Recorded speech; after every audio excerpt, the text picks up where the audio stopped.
am I doing this?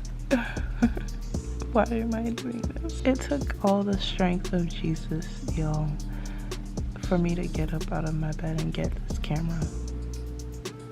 Why do people do this? How do people do this? I'm going to do something very illegal, which is scroll on my phone for a little bit. Hear me out. If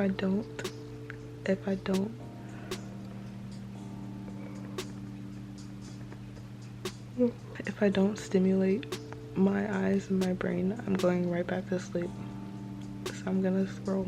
I know there are better ways to stimulate myself to get up, to wake up, but y'all, I hate waking up this early. And I'm an early riser, just not this early. So let the scrolling commence.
Okay, I want to go back to sleep so bad. But I think it's almost 7 now. It's 6:55 and I have been doing my devotion for like an hour and it feels so good, because usually when I wake up at my regular time, which is 8:30, I usually do about 15 minutes of devotion and then I have to get ready for classes or whatever I'm doing that day. And so the fact that I got to spend an hour in devotion today is really great.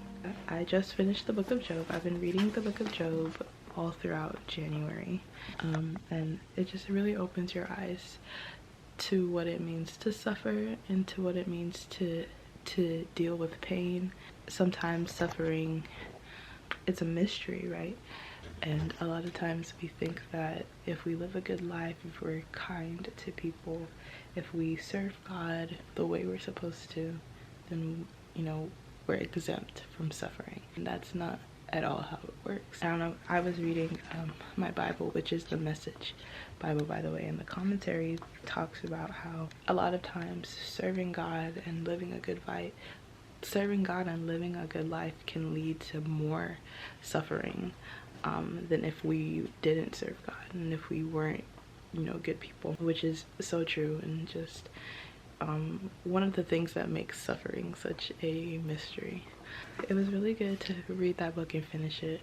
I went into a time of prayer and that was really good as well. You know, your devotion is good when you leave your devotion or when you end your devotion happy or at peace or just in like a way better mindset than before.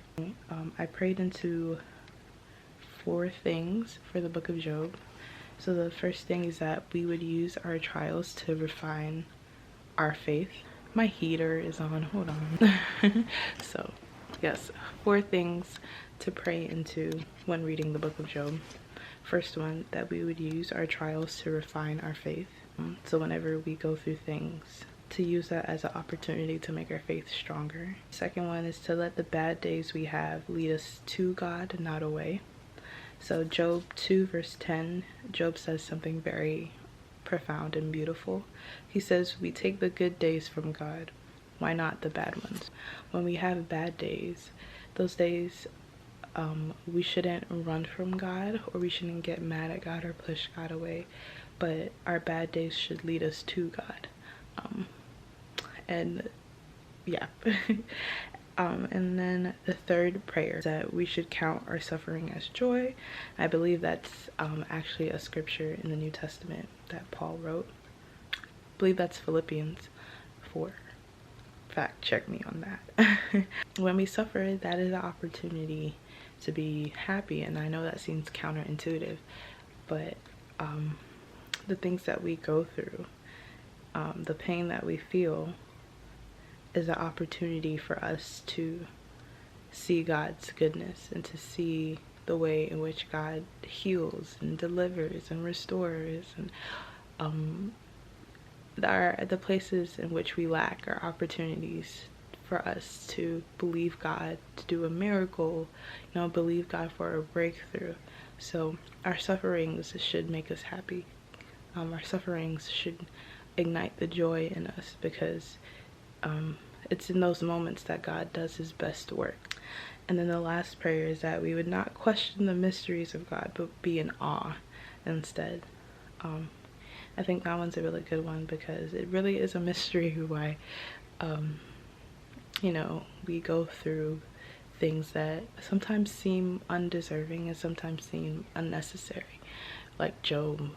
Job went through a lot, even though he had a good heart and God called Job his friend. God would refer to Job as my friend, and Job still went through so much, and that is such a mystery. Like, the ways of God are a mystery, but that shouldn't make us mad, not make us miserable, but instead that should put this like awe in us.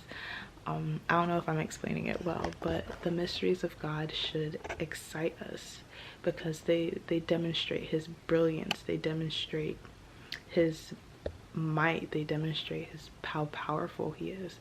So kind of shifting our mindset from, you know, thinking that you know, we have to figure out the ways of God. We really don't. All we have to do is acknowledge them and be in awe of them. That is what I did in my devotion. Okay, so I did a little bit of tidying of my room. My bathroom's pretty clean as well. Took up all the clothes and stuff. I don't know why my voice is so low, sorry. Does anybody else do this? It's disgusting, I'm aware. But yeah, so now I'm gonna take all of this downstairs to the kitchen, and I'm going to make my coffee. My favorite part of the day. My friend.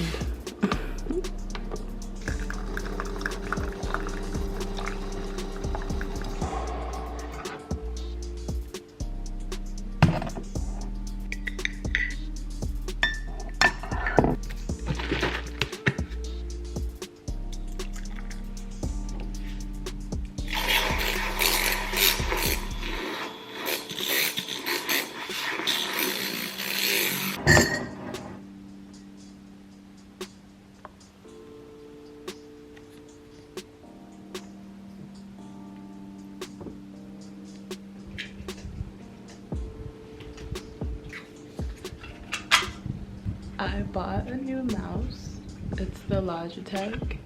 I've been wanting this for a while, and I was using it last night and I really like it.